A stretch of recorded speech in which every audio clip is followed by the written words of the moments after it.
آج ہم بات کرنے والے ہیں کہ حضرت سلیمان اور ایک جن کا واقعہ۔ جیسا کہ آپ جانتے ہیں کہ حضرت سلیمان پیغمبر خدا تھے اور ان کے تابع جانور، چرند پرند، ہر چیز پر ان کی بادشاہت تھی۔ اللہ تعالیٰ نے حضرت سلیمان علیہ السلام کو وحی کی کہ سمندر کے کنارے پر جاؤ، اس کے اندر ایک عجیب چیز دیکھو گے۔ سلیمان علیہ السلام جن و انس کے ہمراہ ساحل پر تشریف لے گئے۔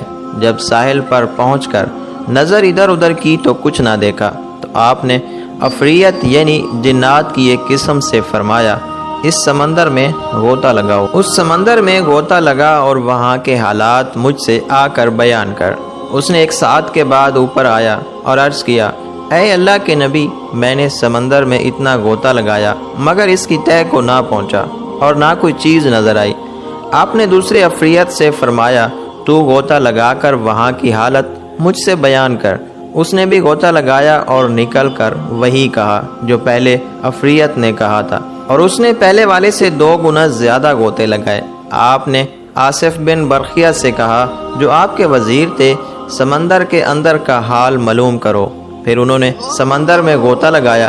انہوں نے فوراً ایک سفید کافوری قبہ حاضر کیا جس کے 4 دروازے تھے، ایک موتی کا، ایک یاقوت کا، ایک ہیرے کا اور ایک سبز زمرد کا، اور سب دروازے کھلے ہوئے تھے، ان میں ایک قطرہ بھی پانی داخل نہ تھا، حالانکہ یہ سمندر کی تہہ میں تھا جس کی گہرائی اتنی تھی کہ پہلی عفریت نے جو غوطہ لگایا تھا اس طرح کے 3 غوطہ اور لگاتا تو تہہ تک نہ پہنچتا۔ انہوں نے جب قبہ کو حضرت سلیمان علیہ السلام کے سامنے حاضر کیا تو کیا دیکھتے ہیں کہ اس قبہ کے اندر ایک خوبصورت جوان صاف کپڑے پہنے نماز پڑھ رہا ہے۔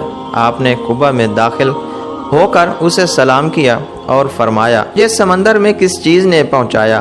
اس نوجوان نے جواب دیا، اے اللہ کے نبی، میرے والد اپاہج اور والدہ نابینا تھی، میں نے ان کی 70 برس خدمت کی۔ جب میری والدہ وفات پانے لگی تو انہوں نے دعا کی، اے اللہ میرے بیٹے کی عمر اپنی عبادت و اطاعت میں دراز فرما۔ اور جب والد کی وفات کی نوبت آئی تو انہوں نے یہ دعا کی، اے اللہ میرے بیٹے سے ایسی جگہ خدمت لے جہاں شیاطین کا داخل نہ ہو۔ جب میں انہیں دفنا کر ساحل کے طرف آیا تو یہ قبہ نظر آیا اور میں اس کی خوبصورتی کو دیکھنے کے لیے اندر داخل ہوا۔ اتنے میں ایک فرشتے نے آ کر مجھے سمندر کی گہرائی میں اتار دیا۔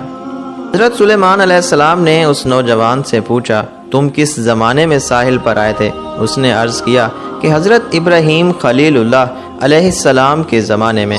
حضرت سلیمان علیہ السلام نے تاریخ دیکھی تو معلوم ہوا کہ اس درمیان میں 2000 سال گزر گئے ہیں، لیکن وہ شخص بالکل جوان تھا اور ایک بال بھی سفید نہ ہوا تھا۔ آپ نے پھر اس جوان سے دریافت کیا، تو میں سمندر کے اندر کیا کھاتے پیتے ہو؟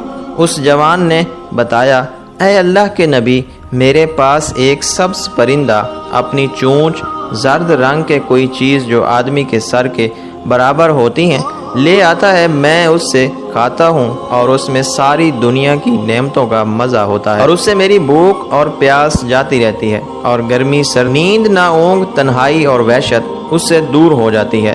حضرت سلیمان علیہ السلام نے اس سے فرمایا، تم ہمارے ساتھ چلنا چاہتے ہو یا اپنی جگہ دوبارہ واپس ہونا چاہتے ہو؟ اس جوان نے عرض کیا، مجھے اپنی جگہ پر لوٹا دیجئے۔ آپ نے آصف بن برخیہ سے فرمایا کہ اسے اپنی جگہ پر واپس پہنچا دو، چنانچہ انہوں نے پہنچا دیا۔ حضرت سلیمان علیہ السلام نے لوگوں کی طرف متوجہ ہو کر فرمایا، دیکھو والدین کی دعا کیسے مقبول ہے، اللہ تم پر رحم کرے، والدین کی نافرمانی سے بچتے رہو، اے اللہ تو مجھے بھی ان کی خدمت کی توفیق عطا فرما۔ تو دوستو، ویڈیو اچھی لگے تو اس کو لائک اور دوستوں کے ساتھ شیئر ضرور کریں، اور کمنٹ سیکشن میں کمنٹ کر کے ضرور بتائیے گا۔